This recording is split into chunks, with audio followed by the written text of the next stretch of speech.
Okay folks, so here we are back looking at the inside of the cooler. Now I just have this shelf here to get it out of the way because I work on limited space as always, so away it goes to another limited space area.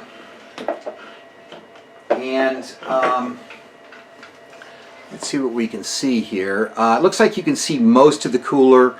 I might get a little in the way of some of these shots, but you know, I got a bunch of stuff in here. Try to keep this cleaned out if you can. I'm still moving stuff out.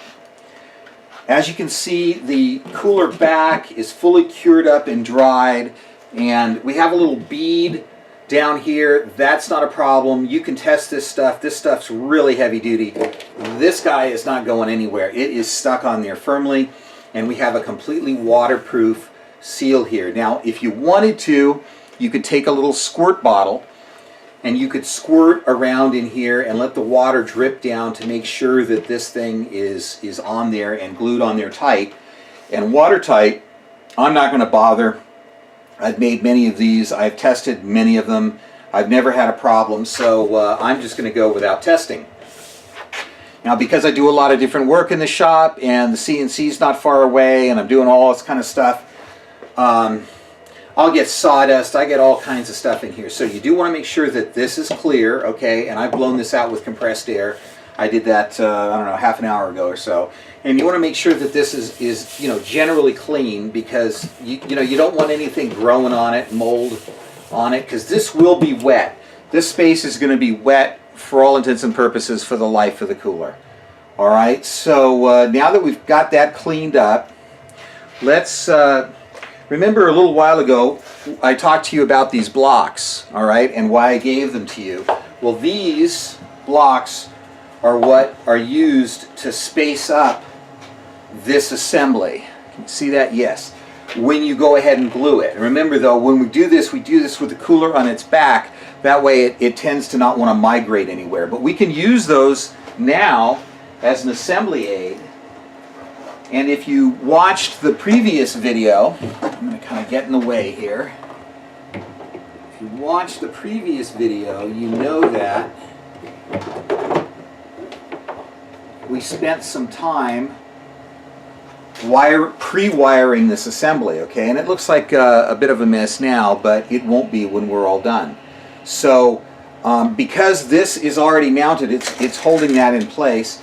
Now, you can use a number of methods, like I've told you before, to screw this assembly down, and most of you are probably just going to use hand tools, and that's fine. It would actually kind of be what I prefer, so that you don't strip them out. So you got to remember that each of these guys has a hole to already go into. So you don't have to worry about, whoops, so that you don't have to worry about literally threading and making a new hole. This has already been CNC fit and made, okay? And even if you just start a couple, the rest of them are going to be in line. I know you can't see this from the camera, but I'm looking hole to hole, and they're going to line up. So, but I don't tend to make any of them super tight from the beginning, just so the back can float a little bit. And you know, I forgot. I'm going to have to do something. I'm going to actually have to pull. I'm going to have to pull this assembly out so I can get the screw that's behind it. Not paying attention to what I'm doing. So, you know, we're going to go ahead and do that. We'll do that right now. But since you guys are watching this and are probably impatient, I'm going to use the El Rapido method.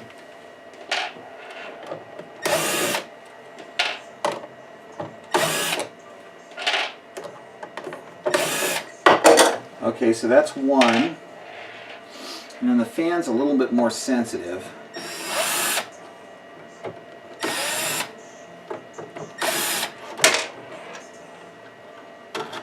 And don't forget that the fan has these spacers in there. And you really don't want to go dropping those things all over the place, because if they fall in one of these things, you're just going to give yourself a problem. So I'm going to pull this out like that. I'm going to go ahead and let it dangle. And then I'm going to come in here with this guy. I'm going to loosen up both of those. And I'm just going to let the nuts drop, and I'll fish them out later. Same with the washers. Okay, so those guys are out of the way. Now remember, we actually glued these pads up earlier that hold that duct. So, you know, we're in good shape there. They're not going to go anywhere. So now we're going to go back to the speed install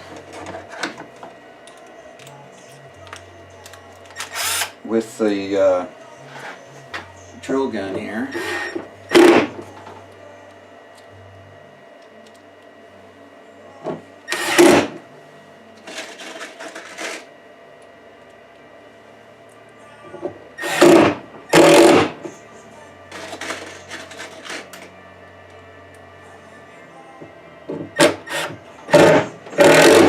Okay, now you guys are probably not going to want to watch me do every single one of these. So what we're going to do is I'm going to finish these up. I'll come back and I'll hand tighten them. And then we'll come back in a subsequent video. Thanks for watching.